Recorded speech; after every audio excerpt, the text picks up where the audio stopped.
because my beliefs have always been stronger than anyone's doubt. It's never about your setbacks. It's how you respond. The blows you take are fuel. The limitations people put on you are actually inspiration. You want to become a master at overcoming hard moments. That is, to me, the sign of a champion. The best in the world are not the best because they win every point. It's because they know they'll lose again and again and have learned how to deal with it. You accept it, you move on, be relentless, adapt and grow, work harder, work smarter. Remember, work smarter. You need to fucking work harder. You need to fucking discipline your mind better. And it starts off with you have to have pride in yourself. You have to be proud of yourself. We need to help people more than just saying it's okay. It's okay. Instead, let life live through you. And do not worry that your life is turning upside down and not going the way you want it to. How do you know that the side you are used to is better than the one that's to come? The quality of self-discipline is the quality that will make you a big success. It's the ability to force yourself to do what you know you should do.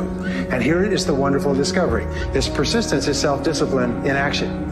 Every time you persist, you build your self-discipline. Every time you practice self-discipline, you build your ability to persist. And the two of them are tied into your self-esteem. So the more you persist, the more you like yourself. And the more you like yourself, the more discipline you have. And the more discipline you have in practice, the more you like yourself. As a result, the more you persist. And eventually you get onto an upward spiral where you become absolutely unstoppable.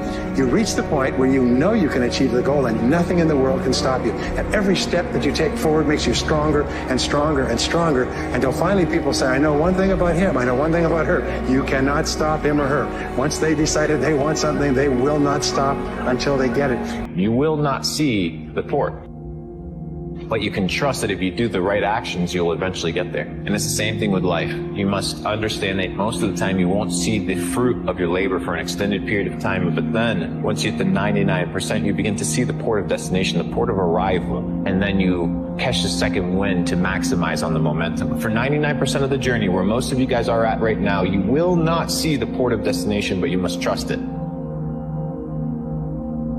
But what if things work out? And everything turns out better than you imagined?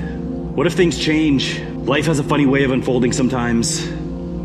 So don't give up. Wake up every single day knowing that you're one step away from success. Anything is possible if you're willing to work for it.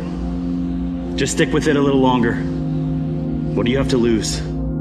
The reality of your life is always now. And I think this is a liberating truth about the nature of the human mind. In fact, I think there's probably nothing more important to understand about your mind than that, if you want to be happy in this world. The past is a memory. It's a thought arising in the present. The future is merely anticipated. It is another thought arising now. Okay, what we truly have is this moment. It will not be easy. You will get knocked down. You will be copied. People may even try to destroy you. You will feel like giving up, and it absolutely will be worth it. If world class was easy, everyone would be doing it. Getting successful, whatever you consider successful, if it's rich, whatever, it's not a magic trick. It's not God picks certain people he'll make rich and certain people he don't. He gives all of us as his children the power of choice. You have a say-so in that. You can decide to be rich, and with God's help, it's highly doable. But you first have to think it. The difference between successful people and non-successful people is here. I'm no better than none of y'all. I'm not a better person than you. I'm not a better Christian than you. God don't love me more than you. None of that. If you want to be successful, you have to change this. This has to change.